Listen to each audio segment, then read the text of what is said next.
Nous sommes aujourd'hui le 21 mai 2019. Françaises, Français, médecins, je m'adresse solennellement à vous. Tant que les citoyennes et citoyens, les médecins, se référeront au culte abominable de la vaccination, tant que vous soutiendrez que les vaccins protègent, alors que le massacre des innocents se poursuit et que nous sommes en queue de peloton au niveau de la santé, tant que l'on entraînera des milliers de morts par les vaccins et que 660 000 handicapés chaque année sont victimes de ces injections, vous aurez un citoyen attentif et résolu à vous percer vos fonds de culotte, vos possibles menaces, vos jugements. Je m'en tape, oui. Rien ne me fera fléchir. Je n'en ai cure. Seul mon respect profond envers d'innocentes victimes me donne le courage nécessaire. Ainsi, lorsque Madame Buzyn nous fait savoir que les vaccins sont des produits sûrs, que c'est un fait parfaitement établi sur le plan scientifique, Madame Buzyn, ayant déclaré ceci, ministre de la Santé le 5 juillet 2017, Madame Buzyn ment. Seriez-vous aveugle à ce point, Madame Buzyn? Votre aveuglement vous conduirait-il à la déraison inacceptable de la part de la nation entière?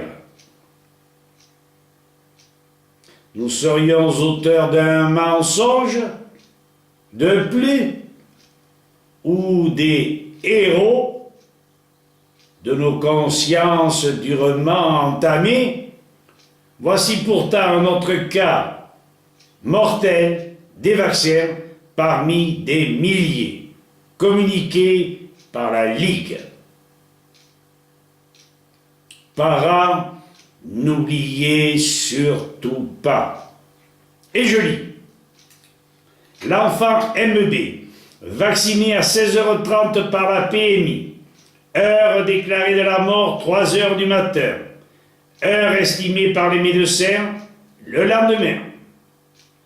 La veille du vaccin, l'enfant avait fait un pic de température à 40 et le médecin semblait trouver que cela n'avait aucune importance. Comme si une élévation de température ne signifiait pas quelque chose. Le jour du décès, la police, les pompiers, la PMI, pourquoi pas le président de la République, se sont rendus sur place. Suspicion de maltraitance émise par la PMI demandant aussitôt l'autopsie. Une semaine plus tard, la PMI indiquait une MSIN, la mort subite du nourrisson. Et que pour voir le rapport d'autopsie, il fallait le demander au juge des enfants en charge du dossier et d'avoir une bonne raison de le demander. Le matin du décès, l'assistante sociale a accompagné cette maman chez son médecin traitant, qui lui prescrivant antidépresseurs et somnifères.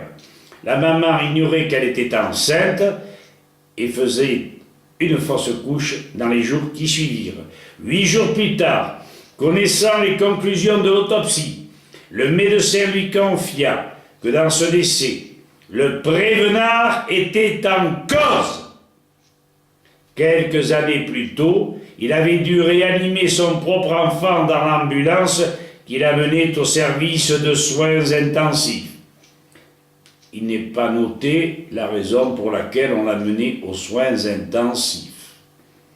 Les mots du médecin furent, vis-à-vis de la maman, « Je vous dis cela entre nous, ne me demandez pas de vous l'écrire, il est inutile de vous battre. J'ai bien vu avec mes confrères à l'hôpital qu'il était impossible d'aborder ce sujet avec eux. Ils détournent la tête et ne veulent rien savoir. Des abrutis !» Situation identique avec le docteur Suzanne Humphrey dans sa vidéo intitulée « L'illusion de la vaccination, en particulier sur la rougeole ». Je peux vous donner le lien, c'est https://youtube.be/3v grand F 77 petit t grand A petit n petit r petit k. Inconscient, esprit troublé, absence de bon sens, de réflexion, d'analyse. Les médecins savent, se taisent. Comment voulez-vous qu'ils ne meurent pas d'un cancer? En attendant, nos enfants morflent par centaines de milliers et nous fermons notre gueule. Si je reste le seul à l'ouvrir, je serai celui-là. Et pour terminer, lorsqu'avec ses enfants, vêtus de peau de bête, échevelés, livides au milieu des tempêtes, Bucer se fut enfuie de devant Jéhovah. Quand elle se fut assise sur sa chaise dans l'ombre, et connut sur son front fermé le souterrain, l'œil était dans la tombe et regardait Bucer. Et merde!